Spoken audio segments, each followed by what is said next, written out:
প্রিয় সন্তান, এমন একটি সময় ছিল যখন আমি তোমার কথা জানতাম না, তোমার সাথে আমার কোনো সম্পর্ক ছিল না, তোমার কোনো অস্তিত্ব ছিল না, আমি তোমার ব্যাপারে কোনো পরোয়া করতাম না, তোমার কথা কখনো চিন্তা করতাম না, তুমি আমার নিকট কিছুই ছিলে না। লাম ইয়াকুন শাইআম মাযকুরা। কোরআন বলছে মানুষের জীবনে এমন একটা সময় ছিল যখন কেউ তাকে স্মরণ করত না, একেবারেই না। আমি তোমাকে একটুও ভালোবাসিনি, কারণ তুমি আমার নিকট জিরো ছিলে, কিছুই না। কিন্তু হঠাৎ করে আমার জীবনে তোমার আগমন ঘটল। এমনকি যখন আমি জানতে পারলাম যে তোমার মা তোমার জন্ম দিবে, যখন সে তার পেটের মধ্যে তোমাকে বহন করে চলছিল, এমনকি তোমার মাও ভাবতো কেমন হবে আমার সন্তানটা। কিন্তু আমার কোনো ধারণাই ছিল না, আমার কাছে কোনো তথ্য ছিল না।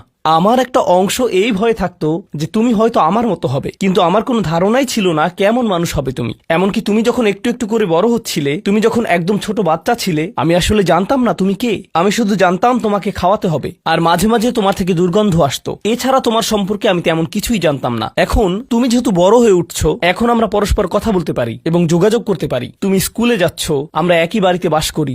আমি শুধু তোমাকে জানাতে চাচ্ছি, আমাদের মধ্যে এই সম্পর্কটি সবসময় বর্তমান ছিল না। আমি তোমাকে আরো জানতে চাই, এই সম্পর্কটি সবসময় বর্তমান থাকবেও না। খুবই অল্প কিছু সময়ের জন্য আমরা দুজন একত্রে থাকব, আর অল্প কিছু দিনের মধ্যেই তুমি পুরোপুরি বড় হয়ে যাবে। তুমি যুবক হওয়ার পথে। এটা খুব দূরের জিনিস না। বস্তুত তোমার বাচ্চাকাল থেকে এখন পর্যন্ত সময়টাকে আমার কাছে 1 মাসের মতো মনে হয়। চোখের পলকে তুমি এখনকার তুমি হয়ে গেছো। কিছু বুঝে উঠতে উঠতেই তুমি বড় হয়ে যাবে। একদিন ইউনিভার্সিটিতে যাবে, চাকরি করবে, বিয়ে করবে, এর সব কিছুই ঘটবে ইনশাআল্লাহ, যদি আল্লাহ ইচ্ছে করেন। যখন ওই ব্যাপারগুলো ঘটবে, তখন আমাদের সম্পর্কটা আর আজকের মতো থাকবে না। বাড়িতে এসে তুমি আমার কাছে ছুটে আসবে না, তুমি আমার সাথে সময় কাটাবে না। তোমার নিজের চাকরি থাকবে, পরিবার থাকবে, স্ত্রী থাকবে বা স্বামী থাকবে, তোমার তখন নিজের জীবন থাকবে। সুতরাং আমাদের হাতে একত্রে যে সময়টুকু আছে তা খুবই সীমিত।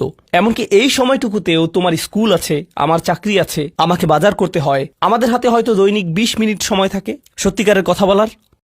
আমাদের একসাথে অতিশয় সংক্ষিপ্ত কিছু সময় থাকে। তুমি যখন বড় হয়ে যাবে, তখন আমার সম্পর্কে তুমি শুধু আমাদের একত্রে কাটানো ওই গুটিকত মুহূর্তগুলোর কথাই স্মরণ রাখবে, কারণ আমাদের কাছে একত্রে কাটানোর মতো 24 ঘন্টা নেই, আমাদের নেই। তো মোট কথা, প্রথম যে জিনিসটি আমি তোমাকে জানাতে চাই তা হলো, আমি তোমাকে কোনো মতে চিনি।